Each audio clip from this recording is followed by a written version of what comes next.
Hello and welcome everyone. स्वागत है आपका मेरे official YouTube channel agriculture success point पर। और आज अपने बात कर रहे हैं पेडोलॉजी की। ठीक है, आज से पेडोलॉजी आपकी स्टार्ट हो रही है। सोइल फिजिक्स अपनी कंप्लीट हो चुकी है। प्लांट न्यूट्रिएंट टॉपिक कंप्लीट हो चुका है। उसके लगभग 9 to 10 लेक्चर हैं। ठीक है, आप उनको देख लीजिएगा। कल क्लास की छुट्टी थी क्योंकि तबीयत थोड़ी सी ख़राब थी। आज कुछ ठीक है, तो आज अपने पेडोलॉजी को स्टार्ट कर रहे हैं। ठीक है, पेडोलॉजी। यदि आप चैनल पे नए हैं तो चैनल को सब्सक्राइब कर लेना और बेल आइकन को दबा देना और वीडियो को लाइक करके शेयर जरूर कर देना। ठीक है, तो पेडोलॉजी को स्टार्ट करें अपने। वैसे पेडोलॉजी की बेसिक चीज़ें अपने पढ़ चुके हैं।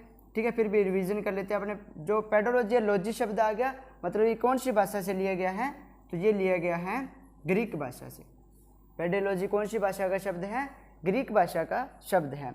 ठीक है, कौन से दो शब्द? एक तो पेडोन और एक लोगस। इसमें पेडोन का अर्थ क्या था? सोइल। और लोगस का अर्थ क्या था? स्टडी। ठीक है, और इसकी डेफिनेशन मैंने आपको क्या लिखाई थी पेडोलॉजी की? कि study of soil in reference of classification, distribution, mapping, soil survey, mapping, ठीक है, इज नॉन एज पेडोलॉजी। ठीक है, पेडोलॉजी क्या कहती है? कि सोइल एक क्या है? नेचुरल बॉडी है। ठीक है, पेडोलॉजी के अकॉर्डिंग सोइल क्या एक नेचुरल बॉडी है। ठीक है, अब एक चीज़ याद रखना, ये जो पेडोन है ये क्या होता है? स्मॉलेस्ट वॉल्यूम होता है किसका? सोइल का। एग्जाम में कई बार पूछ लिया जाता है कि स्मॉलेस्ट वॉल्यूम ऑफ सोइल। आपको 4 ऑप्शन दे देंगे तो आपको पेडोन पे टिक करना होगा। पेडोन क्या एक स्मॉलेस्ट वॉल्यूम है किसका? सोइल का। और पेडोन जो है इसकी शेप कैसी होती है? इसकी होती है हेक्सागोनल। ठीक है, मतलब इस टाइप से।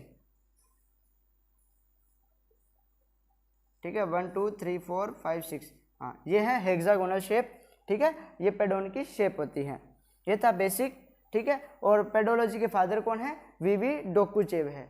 ये अपनों ने फर्स्ट क्लास के अंदर पढ़ लिया था। आज अपने बात करें पेडोलॉजी की। पेडोलॉजी के अंदर अपने रॉक्स के बारे में बात करेंगे। ठीक है, मिनरल्स के बारे में बात करेंगे, रॉक की वेदरिंग के बारे में बात करेंगे, प्रोसेस के बारे में, सॉइल फॉर्मिंग जो प्रोसेस है, ठीक है, उनको कौन कौन से फैक्टर अफेक्ट करते हैं उनकी कंप्लीट की बात करेंगे। तो आज का जो लेक्चर है वो है अर्थ क्रस्ट के बारे में। ठीक है, अर्थ क्रस्ट का जो कंपोजिशन है उसके बारे में अपने बात करेंगे। ठीक है, जो अर्थ होती है इसकी डेंसिटी याद रखना कितनी होती है? 5.5 ग्राम पर सेंटीमीटर क्यूब। डेंसिटी की यूनिट क्या होती है? ग्राम पर सेंटीमीटर क्यूब। तो अर्थ है वो, उसकी टोटल डेंसिटी कितनी होती है? 5.5 ग्राम पर सेंटीमीटर क्यूब। ठीक है, अर्थ क्रस्ट की बात करते हैं। अर्थ क्रस्ट क्या होती है? एक हार्ड लेयर होती है। ठीक है, जितनी भी अपने प्रोसेस वगैरह होती है, जैसे जो भी फैक्टर होते हैं, टेम्परेचर हो गया, मॉइस्चर हो गया, एयर, सब कुछ कहाँ पर, मतलब जो अपने बोलते हैं कि घटनाएं घटित होती है ना, तो वहाँ कहाँ पे होती है? अर्थ क्रस्ट पे होती है ना। ठीक है, अब अर्थ क्रस्ट का कंपोजिशन की बात करें अपने। Composition of earth crust. ठीक है, अर्थ क्रस्ट है, इसका कंपोजिशन अच्छे तरीके से याद कर लेना। एग्जाम में यहाँ से बहुत बढ़िया क्वेश्चन बनते हैं। इसका फर्स्ट कंपोजिशन है एलिमेंटल कंपोजिशन।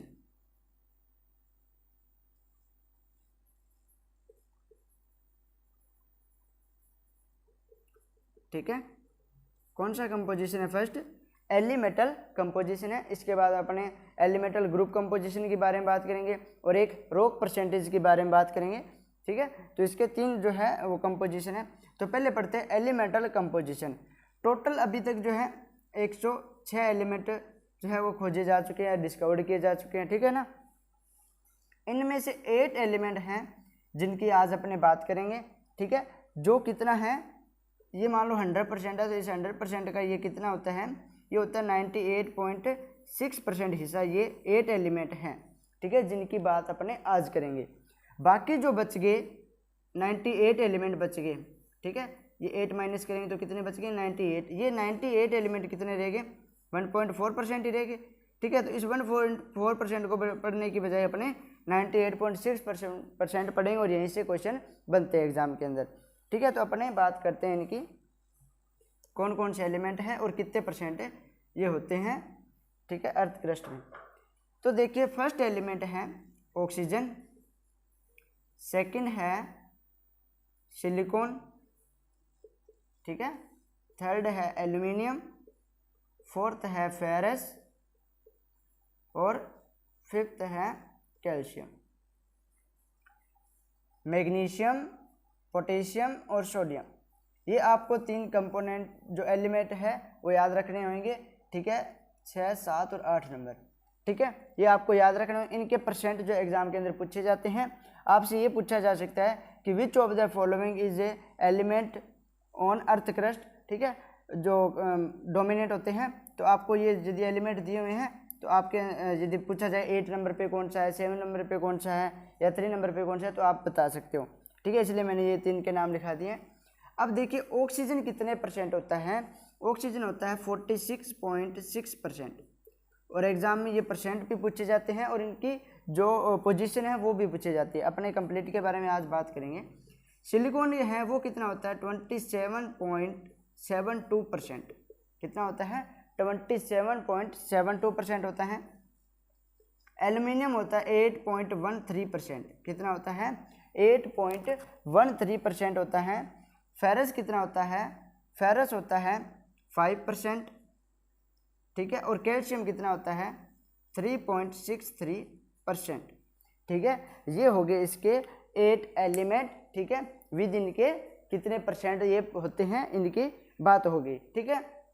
तो आप इनको अच्छी तरीके से नोट कर लीजिए। ऑक्सीजन कितने परसेंट होता है, सिलिकॉन कितने परसेंट होता है, एल्यूमिनियम, फेरस और कैल्शियम कितने परसेंट होता है। अब याद रखना ये ऑक्सीजन और सिलिकॉन क्या है, नॉन मेटल है, ठीक है, और बाकी ये जो बच गए ये क्या है, मेटल है, ठीक है। अब याद रखना ये जो दोनों है ऑक्सीजन और सिलिकॉन, ये टोटल कितना परसेंट हिस्सा बनाते हैं, तो ये हो गया 60 और 743%, ठीक है ना। 74.3% जो हिस्सा है वो कौन है, ऑक्सीजन और सिलिकॉन है, ठीक है ना। तो 98.6 का 74.3% तो कौन हो गए, ऑक्सीजन और सिलिकॉन हो गए। अब याद रखना एग्जाम के अंदर पूछा जाए कि फर्स्ट नंबर पे कौन है, तो ऑक्सीजन है, सेकंड पे कौन है, सिलिकॉन, थर्ड पे एल्यूमिनियम, फोर्थ पे फेरस और उसके बाद में कैल्शियम, ठीक है। तो आपसे ये भी पूछा जा सकता है कि अर्थ क्रस्ट के अंदर जो है फर्स्ट नंबर पे कौन से हैं, सेकंड पोजीशन कौन से एलिमेंट की है, थर्ड किसकी है। तो एग्जाम में ये भी क्वेश्चन आया हुआ है। एक और क्वेश्चन क्या आया हुआ है, नॉन मेटल और मेटल का आया हुआ है। फिर एक चीज़ याद रखना कि डोमिनेंट कैटायन कौन है, तो कैल्शियम है, dominant cation on earth crust, ठीक है। अर्थ क्रस्ट के अंदर डोमिनेंट कैटायन कौन है, कैल्शियम है। इसके बाद याद रखना कि यदि मेटल की जब बात आएगी तो मैक्सिमम मेटल कौन सी होती है, तो एल्यूमिनियम होती है, मैक्सिमम मेटल एलिमेंट, ठीक है। ये इस फर्स्ट कंपोजिशन में से एलिमेंटल जो कंपोजिशन है इसमें से क्वेश्चन आते हैं, ठीक है। ये आप नोट कर लीजिए कितने परसेंट कौन सा हिस्सा है, ठीक है, कौन से एलिमेंट की पोजीशन है, जो डोमिनेंट कैटायन है वो कौन है, ठीक है, मैक्सिमम मेटल एलिमेंट कौन सा है, नॉन मेटल कौन से हैं, कितने परसेंट है, ठीक है। तो ये हो गया अपना फर्स्ट एलिमेंटल कंपोजिशन। सेकंड बात करते हैं एलिमेंटल ग्रुप कंपोजिशन।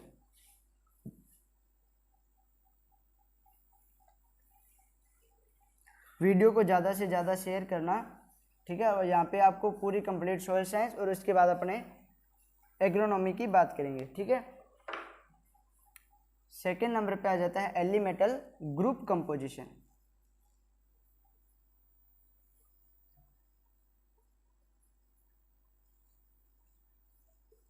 ठीक है। एलिमेंटल ग्रुप कंपोजिशन की बात करते हैं तो 5 ग्रुप इसके अंदर याद रखने हैं आपको।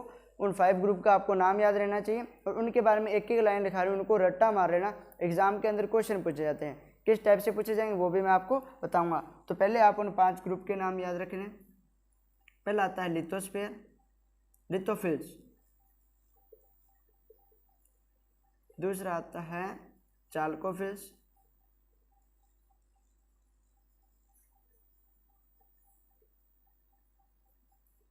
थर्ड नंबर पे है सिडेरोफिल्स। फोर्थ है एटमोफिल्स, फिफ्थ पे है बायोफिल्स। ठीक है,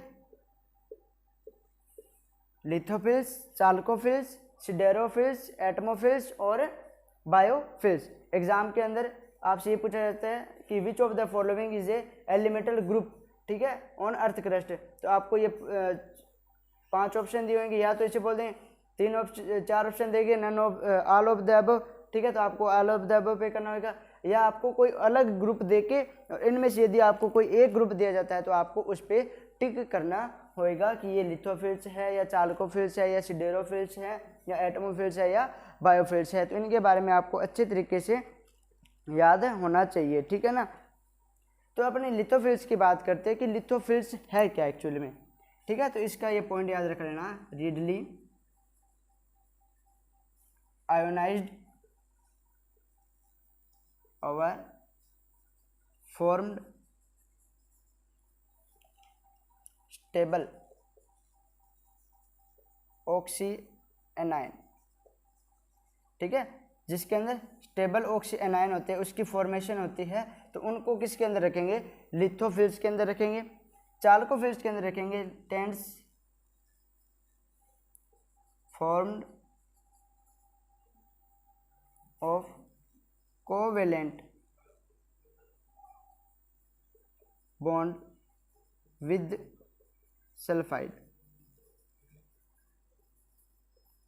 ठीक है। जो सल्फाइड के साथ कोवेलेंट बॉन्ड बनाते हैं उनको किसके अंदर रख देंगे, उनको रख देंगे चाल्कोफिल्स के अंदर, ठीक है। याद रखना कि जो स्टेबल ऑक्सी एनायन होते हैं उनको किसके अंदर रखा जाता है, लिथोफिल्स के अंदर रखा जाता है, और जो कोवेलेंट बॉन्ड बनाते हैं किसके साथ, सल्फाइड के साथ, उनको किसके अंदर रखते हैं, चाल्कोफिल्स के अंदर रखते हैं, ठीक है। तो ये याद रख लेना कि tends formed of covalent bond with sulphide, ठीक है।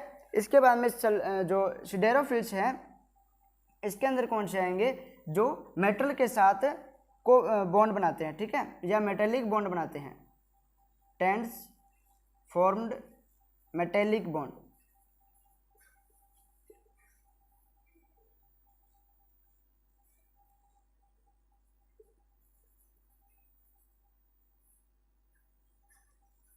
ठीक है। जो मेटेलिक बॉन्ड बनाते हैं उसको किसके अंदर रखा जाता है, सिडेरोफिल्स के अंदर रखा जाता है।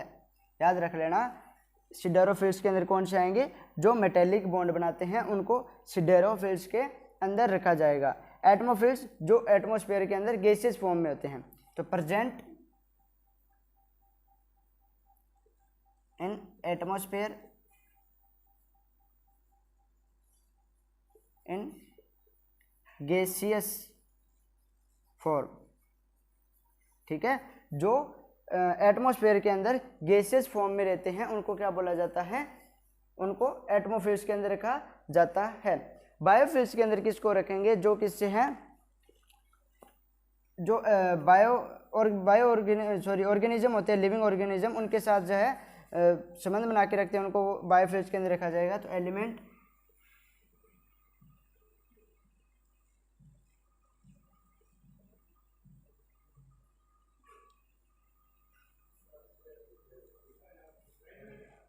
विच आर, उसको क्या बोला जाता है, संबंध बना के रखते हैं, which are connect with living organism,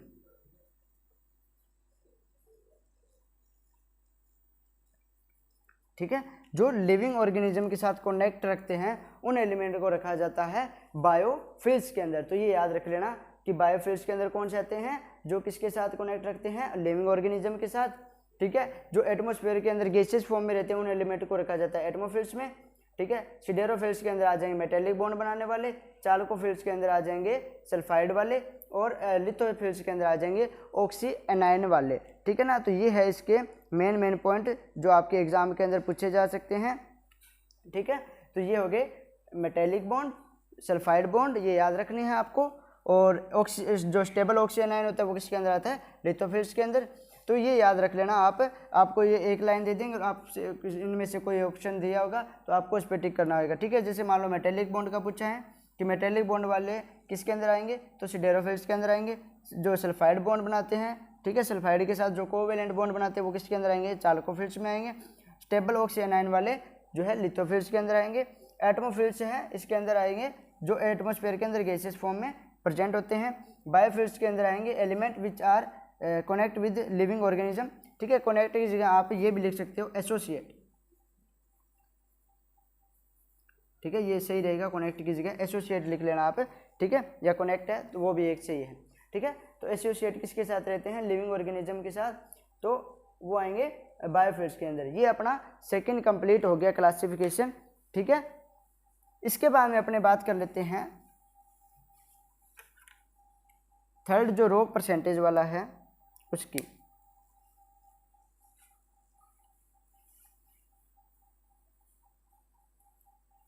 बस एक सेकंड में वीडियो देख लेता हूँ, बाकी अपने स्टार्ट करते हैं।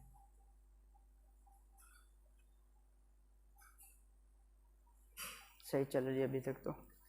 देखिए अब थर्ड अपना है जो कंपोजिशन ऑफ अर्थ क्रस्ट किसका, रोक परसेंटेज का, ठीक है, कि अर्थ क्रस्ट के अंदर कितने परसेंट रोक होती है, कौन सी रोक होती है, ठीक है ना। तो वो अपने पढ़ेंगे, तो याद रख लेना इसको भी दो पार्ट के अंदर आगे डिवाइड किया गया है,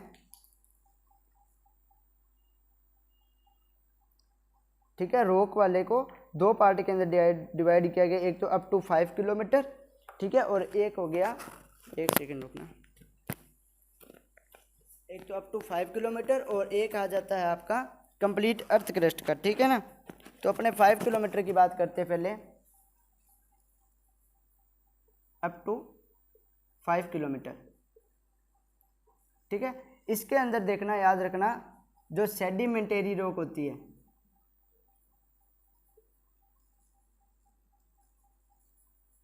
ठीक है, वो कितनी होती है, वो होती है 74%, ठीक है।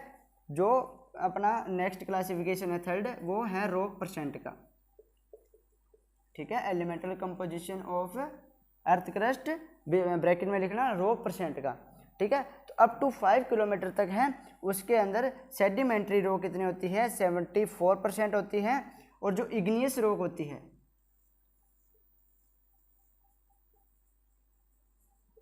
वो कितनी होती है, वो होती है 18%। अब आप लोगों के दिमाग में ये भी आया होगा कि सर हमने तो सुना हुआ है कि इग्नियस रॉक सबसे ज़्यादा होती है, सेडिमेंट्री तो कम होती है, ठीक है ना। तो इग्नियस रॉक ज़्यादा होती है, लेकिन किसके अंदर, कंप्लीट जब अर्थ क्रस्ट की बात करेंगे तब उसके अंदर ज़्यादा होती है। यदि अपने अप टू 5 किलोमीटर की बात कर रहे हैं तो उसके अंदर सेडिमेंट्री रॉक ज़्यादा होती है और इग्नियस रॉक कम होती है। तो एग्जाम में यहीं से बच्चों को घुमाने के लिए क्वेश्चन पूछे जाते हैं। यदि 5 किलोमीटर की बात है तो सेडिमेंट्री रॉक सबसे ज़्यादा होती है। अपने दिमाग में यही रहता है कि इग्नियस रॉक सबसे ज़्यादा है, तो जब कंप्लीट अर्थ क्रस्ट की बात कर रहे हैं तब अपने इग्नियस रॉक को सबसे ज़्यादा बताएंगे। यदि अपना सेकंड क्लासिफिकेशन यही है 5 किलोमीटर वाला, सेकंड है कंप्लीट अर्थ क्रस्ट का, तो उसमें वो बताऊंगा मैं आपको। सेडिमेंट्री रॉक 74% है। इसके अंदर जो है कौन कौन से होते हैं, एक तो शेल होता है, ठीक है, और क्या होता है इसके अंदर, सैंडस्टोन आते हैं, और क्या आता है इसमें, लाइमस्टोन, ठीक है। शेल, सैंडस्टोन, लाइमस्टोन इसके जो है मेन है, ठीक है। जो सेडिमेंट्री रॉक है 74% है, इसका 52% तो क्या होता है, शेल होता है इसमें, ठीक है। सैंडस्टोन कितने परसेंट होता है, 15% होता है, और जो लाइमस्टोन है वो कितना रहेगा फिर 7%। तो इस चीज़ को भी याद रखना ना, सेडिमेंट्री रॉक टोटल कितनी है, 74% है 5 किलोमीटर की बात कर रही है जब, ठीक है। तो इसमें शेल कितनी आएगी 52%, सैंडस्टोन कितना है 50% और लाइमस्टोन कितना है 7% है। ये हो गया अप टू 5 किलोमीटर के अंदर सेडिमेंट्री रॉक का। इग्नियस रॉक 18% होती है। इग्नियस रॉक के अंदर कौन कौन से मेन होते हैं, एक तो होता है अपने ग्रेनाइट, और एग्जाम में ये इंपॉर्टेंट है, ये पूछा जाता है ज़्यादातर। एक हो इसमें बेसाल्ट, ठीक है।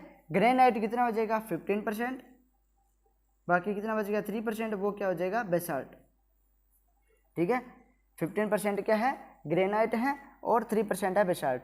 ठीक है, तो एग्जाम में ये पूछा जाता है ज़्यादातर कि बेसाल्ट रो कितनी होती है 74% और इग्नियस रो कितनी होती है 18%, कहाँ तक, अप टू 5 किलोमीटर की जब बात हो। ठीक है, आप इसको अच्छे से नोट कर लीजिए। ठीक है, इसके बाद में अपने जो है कंप्लीट अर्थ क्रस्ट का पढ़ेंगे। ठीक है, और यदि आपको क्लासेस अच्छी लग रही है तो आप ज़्यादा से ज़्यादा शेयर कीजिए। ठीक है, और मेरी तरफ से इसके अंदर आपको कोई डाउट नहीं रहेगा।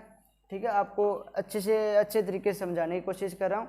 ठीक है, और आपको एक और है कि आपको इस चीज़ का बेनिफिट है कि ब्लैक बोर्ड पे जब लिखाया जा रहा है तो आपके साथ साथ में नोट्स भी बन रहे हैं और समझ ज़्यादा आता है ना, पीपीटी की बजाय कम, जो इसमें ज़्यादा आता है पीपीटी के अंदर कम समझ आता है। ठीक है, मैं भी जब पढ़ता हूँ, कोई क्लास लेता हूँ तो उसके अंदर पीपीटी से जब देखता हूँ तो समझ नहीं आता, जब कोई टीचर ब्लैक बोर्ड पर लिखाता है उसका ज़्यादा समझ आता है। ठीक है ना, तो ये चीज़ भी आपको यहाँ पर बेनिफिट मिल रहा है। सेकेंड है कंप्लीट अर्थ क्रस्ट का। ठीक है, कंप्लीट अर्थ क्रस्ट। जब कंप्लीट अर्थ क्रस्ट की बात आती है ना, ठीक है, तो इसके अंदर इग्नियस रॉक सबसे ज्यादा होती है। ठीक है, और जो सेडिमेंटरी रॉक होती है वो कम होती है।